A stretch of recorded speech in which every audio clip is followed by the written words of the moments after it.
Hello friends, welcome to number one study. इस video में हम देखेंगे क्लास 10 इंग्लिश की बुक का third chapter two stories about flying. इसका जो फर्स्ट पार्ट था हीज फर्स्ट फ्लाइट, इसके क्वेश्चन आंसर्स हम इस वीडियो में सॉल्व करेंगे। सो स्टार्ट करते हैं।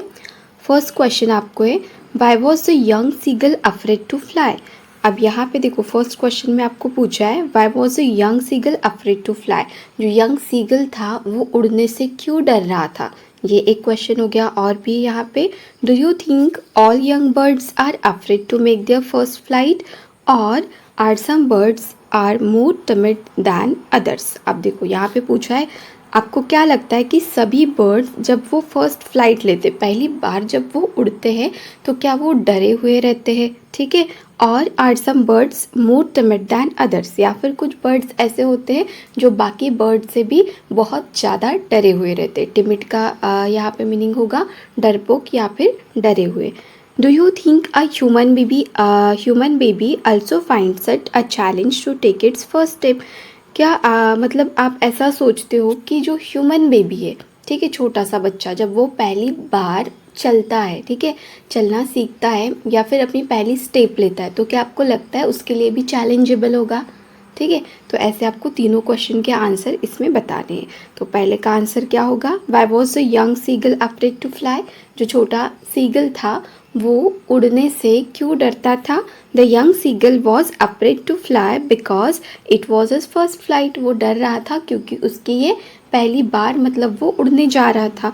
And he feared of falling and hurting himself, और उसको डर था कि कहीं मैं उड़ने लगूँ, ठीक है, उड़ना स्टार्ट कर दूँ तो कहीं मैं गिर ना जाऊँ और खुद को हर्ट ना कर बैठूँ। ये डर उसके मन में बैठ गया था। ही thought that his wings would not support him while flying. और वो ये भी सोचता था कि अगर मैंने जैसे तैसे करके फ्लाई कर भी दिया तो मुझे नहीं लगता कि मेरे विंग्स मुझे सपोर्ट करेंगे फ्लाई करने में। तो ये सब चीज़ें उसके माइंड में चलती है और वो बहुत डरता है। तो ये डर उसके मन में रहता है, वो फ्लाई नहीं करता। फिर यहाँ पे सेकंड क्वेश्चन पूछा था, do you think all young birds are afraid to make their first flight. क्या आपको लगता है सभी बर्ड्स जब अपनी फर्स्ट फ्लाइट लेते हैं तो बहुत डरे हुए रहते हैं, या फिर कुछ ऐसे बर्ड्स भी होते हैं जो बाकी बर्ड्स के कंपैरिजन में बहुत ज़्यादा डरते हैं। तो इसका आंसर होगा yes, it is natural that doing something for the first time is a bit challenging and fearful. हाँ देखो, ये बात तो नेचुरल है, ये बर्ड्स के केस में भी और हमारे केस में भी। अगर हम पहली बार कोई काम करने जाते हैं तो डर तो रहता है मन में, बराबर है। मतलब देखो, अगर हम एग्जाम्पल है आपके बोर्ड एग्ज़ाम का, तो आप फर्स्ट क्लास से 10th क्लास तक कितनी सारी एग्ज़ाम आप देते आ रहे हो, है ना, स्कूल की। लेकिन जब 10th बोर्ड की एग्ज़ाम रहती है तो उस टाइम पे कहीं ना कहीं वो डर रहता है कि कैसे होगी एग्ज़ाम, सेंटर कैसे होगा, क्वेश्चन पेपर कैसा आएगा, इस टाइप का डर तो रहता है मन में, बराबर है। तो यहाँ पे तो ये एक एग्जाम्पल हो गया। ऐसे कितनी सारी चीज़ें रहती है हमारे लाइफ में जो हम पहली बार करते, तो पहली बार करने में जो डर रहता है वो सभी में होता है, ठीक है, नेचुरल है ये फियर। तो ये जो यंग सीगल था ये भी तो फर्स्ट टाइम फ्लाइट कर रहा था, तो उसके मन में भी डर था, लेकिन वो बहुत ज़्यादा डर गया था, ठीक है। बट क्वेश्चन में पूछा है क्या सभी बर्ड्स डरते हैं क्या, तो ये तो नेचुरल बात है डरना पहली बार, ठीक है। तो इसका आंसर होगा all birds must be afraid to make their first flight. तो हाँ, सभी बर्ड्स जब मतलब पहली बार वो उड़ने का ट्राई करते होंगे तो डरते होंगे। फिर थर्ड क्वेश्चन था यहाँ पे, क्या आपको लगता है जो ह्यूमन बेबी है वो भी जब अपनी फर्स्ट स्टेप लेते हैं अपनी लाइफ में तो उनके लिए भी चैलेंजेबल रहता है। तो इसका आंसर भी यस होगा, राइट। हाँ, a human baby is also afraid of taking the first step and find it challenging when he learns to crawl or stand up without support। हाँ, जब ह्यूमन बेबी पहले तो वो क्रॉल करना सीख जाते तो उस टाइम पे भी उनको डर लगता है, लेकिन वो सीखते। फिर उसके बाद वो खड़े होना सीखते हैं ना, उस टाइम पे भी उनको डर लगता है, वॉल की हेल्प से, किसी सोफ़े की हेल्प से, मतलब वो ट्राई करते हैं खड़े होने का और गिर भी जाते उस टाइम पे, तो उनके मन में भी उस टाइम पे डर रहता है कि कहीं मैं गिर ना जाऊँ, इस टाइप से। तो आंसर समझ में आया। अब देखते हैं question number 2। The sight of the food maddened him. What does this suggest? The sight of the food maddened him. इसका मीनिंग क्या होगा। साइट मतलब क्या होता है, दृश्य। किसका दृश्य था, खाने का। maddened him उसको पागल कर रहा था। तो ये क्या सजेस्ट करता है ये बताना है हमें, ठीक है। And what compelled the young seagull to finally fly? हमने स्टोरी में देखा कि जो यंग सीगल जो स्टार्टिंग में डर रहा था फ्लाई करने से, एंड में वो फ्लाई करता है। तो यहाँ पे हमें बता रहे हैं कि ऐसी कौन सी वो कॉम्पिल्ड मतलब मजबूरी, ठीक है, ऐसी कौन सी उसकी मजबूरी थी कि उसको उड़ना पड़ा, ठीक है। तो एक जो सेंटेंस है ना वो तो हमने सुना है कि मतलब भूख है ना, हंगर, हंगर इंसान से कुछ भी करवाती है। तो यहाँ पे इस स्टोरी में वही हुआ, इसको भूखा रखा 24 आवर्स तक, उससे भी ज़्यादा, और भूख की वजह से ही, भूख उसकी, ठीक है, हंगर उसकी मजबूरी थी जिसकी वजह से उसको उड़ना पड़ा था। अब देखते इसका आंसर कैसे लिखेंगे। The young seagull was very hungry, जो छोटा सीगल था बहुत ज़्यादा हंग्री था, बहुत भूखा था, क्योंकि 24 आवर्स से उसको कुछ भी, किसी ने भी कुछ खाने को नहीं दिया था। It was this hunger that ultimately compelled it to fly. हाँ, तो इसका आंसर हो गया कि उसका हंगर ही वो मजबूरी थी जिसकी वजह से उसने फ्लाई किया। Its hunger intensified when it saw its mother tearing at a piece of fish that lay at her feet.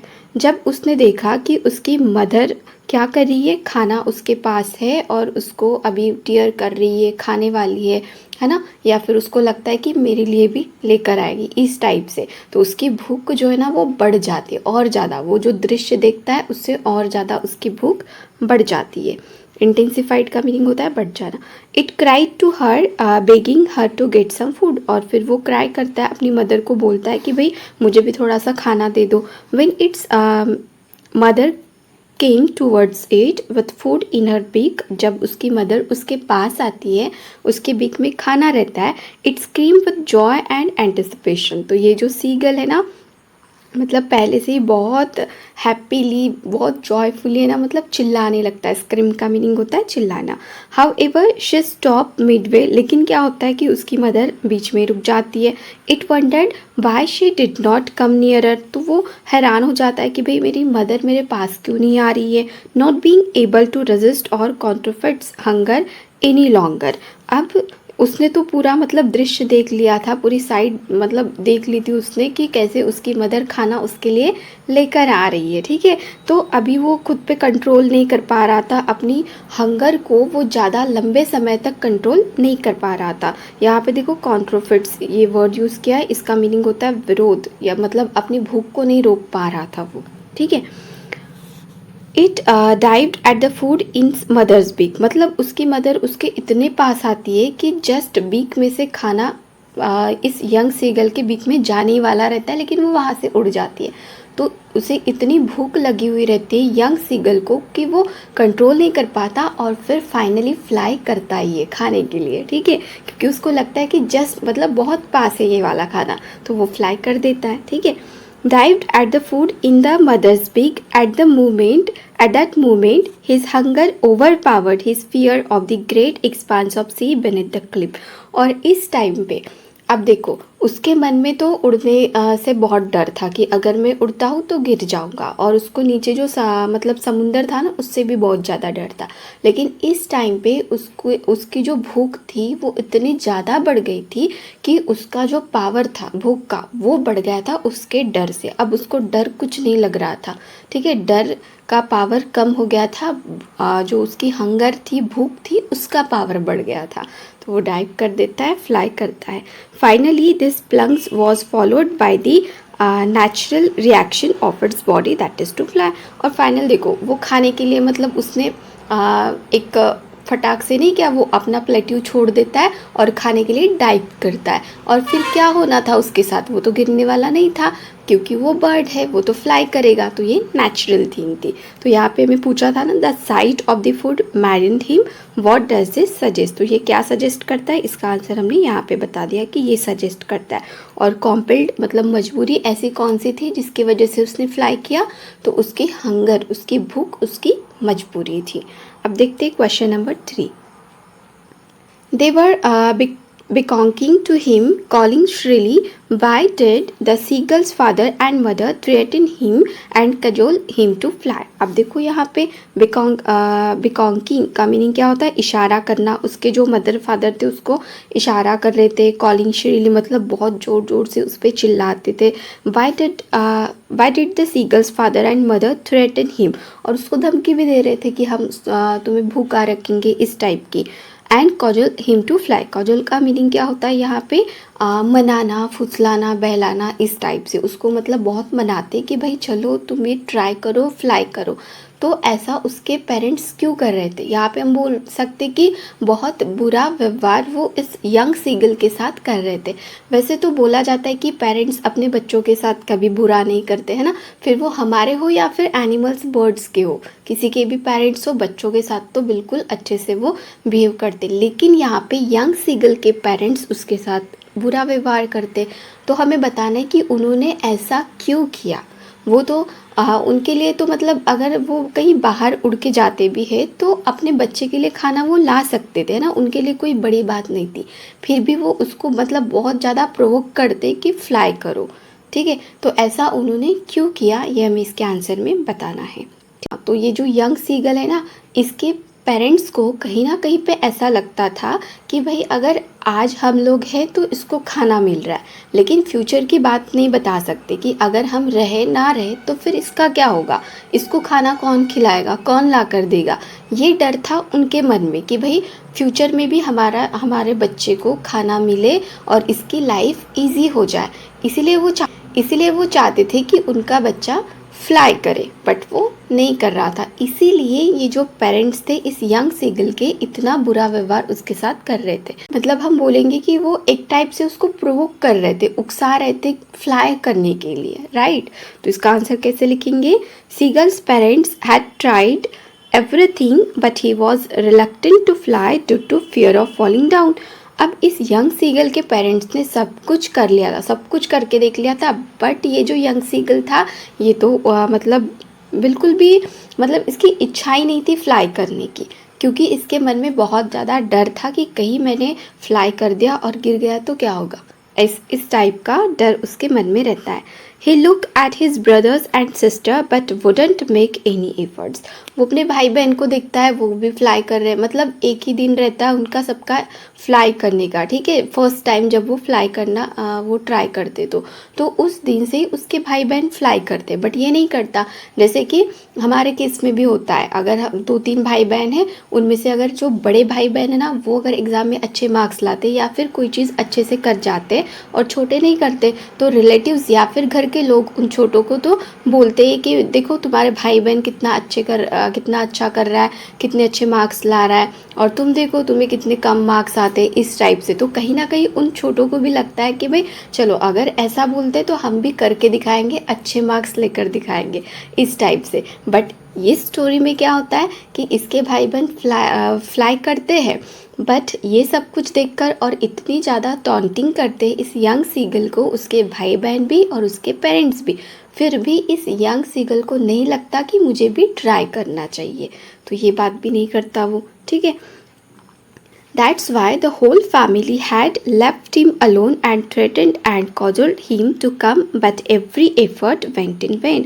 तो यही रीज़न था, इसीलिए उसकी फैमिली उसको बहुत ज़्यादा मतलब उसके साथ बुरा व्यवहार कर रही थी, उसको थ्रेटन कर रही थी, धमकी दे रही थी, कजोल्ड मतलब उसको बहुत ज़्यादा मना रही थी कि भाई फ्लाई करो, लेकिन वो नहीं कर रहा था। सब कुछ जो था उनका मतलब फालतू में गया, उनकी मेहनत, क्योंकि इसने फ्लाई नहीं किया था। हाँ, एंड में करता है जब उसकी हंगर बढ़ जाती है तब। अब देखते हैं question number 4। Have you ever had a similar experience where your parents encouraged you to do something that you were too scared to try? Discuss this in pairs or groups. अब देखो ये तो आपको लिखना है, ठीक है, इसका आंसर। बट यहाँ पे हम एक आंसर जैसे कि सजेस्टेड आंसर बोल सकते हैं कि इस टाइप से आप इसका आंसर कर सकते हो। क्वेश्चन में आपको बोला है have you ever had a similar experience, क्या आपके पास भी सेम एक्सपीरियंस है जैसा कि इस यंग सीगल का था। ठीक है, where your parents encourage you to do something, जहाँ पे आपके पेरेंट्स ने आपको बहुत ज़्यादा इनक्रेज किया कोई चीज़ करने के लिए, मतलब आप बहुत ज़्यादा डरते थे लेकिन पेरेंट्स ने बहुत इनक्रेज किया कि नहीं तुम्हें ये करना ही होगा। ठीक है, that you were too scared to try. Discuss this in pairs or groups. तो इसे आप मतलब आप डिस्कस करके लिख सकते हो उसका आंसर कि आपके लाइफ में ऐसा कोई एक्सपीरियंस हो तो आप उसको यहाँ पे नरेट कर सकते हो। अब एक सैम्पल आंसर देखते ऐसा भी हो सकता है। Yes I had a similar experience by learning to ride a bicycle in class 6। ठीक है, ऐसे स्टार्ट कर सकते हो आप। आपकी लाइफ यहाँ पे बाइसिकल का एग्जाम्पल है, आपकी लाइफ में कोई भी हो सकता है। किसी मतलब आपको क्या करना है कि डर, आपके मन में कौन सा डर था और आपके पेरेंट्स ने फिर आपको इनकरेज किया उस डर को कॉन्कर करने के लिए, राइट। तो वो एक्सपीरियंस आपको लिखना है। तो यहाँ पे हम देखते हैं, yes I had a similar experience by learning to ride a bicycle in class 6। Class 6 में बाइसिकल सीखना था, ठीक है, राइड करना।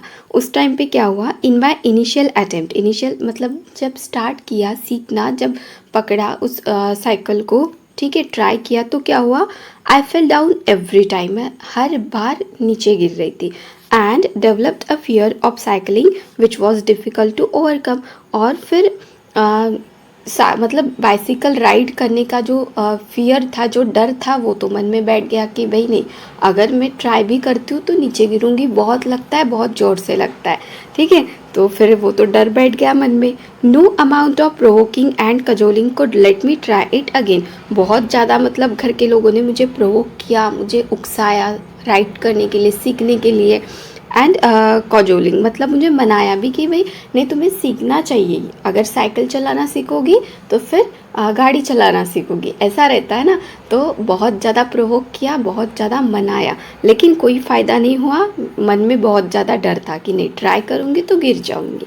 But my father encouraged me to overcome the fear and help me as he was adamant on my learning cycling. Okay. फिर मेरे father ने मुझे बहुत ज़्यादा इनकरेज किया कि जो मेरा फियर था उस पर कैसे ओवरकम करना है, उसको कैसे हराना है, कैसे जीतना है उस फियर पे। और वो तो अपने बात पर, एडमेंट का मीनिंग क्या होता है, मतलब डटे रहना, अपने उस जो भी सोचा है कि ये काम करना ही है तो करना ही है, इस टाइप से। तो उन्होंने तो सोच लिया था कि नहीं, इसको साइकिलिंग करना सिखाना ही है, मतलब सिखा रहा है। He took me on a mount near village and made me set and ask me to put my hands on the handle and fit on the pedal. Mount मतलब कि इस टाइप का, ठीक है। अगर इस टाइप का है ना, तो यहाँ पे अगर हो आप, यहाँ जाना है, यहाँ जाना है, बहुत मज़ा आता है, अपने आप साइकिल चली जाती है ना, कोई पैडलिंग वगैरह कुछ नहीं करनी पड़ती, इस टाइप से। तो फादर यहाँ पे लेके गए near village and made me sit and ask me to put my hands on the handle, handle पे हाथ रखने के लिए बोला, and fit on the pedal, pedal पे fit. It is sped down and I enjoy it without fear which develop my confidence। और फिर cycle तो ऐसे गई वहाँ से, मतलब डर तो निकल ही गया बिल्कुल। मतलब उस टाइम पे लगा कि चलो नहीं, मतलब ट्राई किया और मैं गिरी भी नहीं, तो डर तो एकदम से निकल गया मन से। And thus I overcome my fear of cycling and started riding a cycle after a few practice। और कुछ दिन तक फिर प्रैक्टिस की, अब डर तो था नहीं, प्रैक्टिस की और फिर साइकिलिंग करना मतलब सीख गई। तो ऐसे आप अपना एक्सपीरियंस भी यहाँ पे लिख सकते हैं। अब देखते हैं question number 5। In the case of a bird flying, it seems a natural act and a foregone conclusion that it should succeed।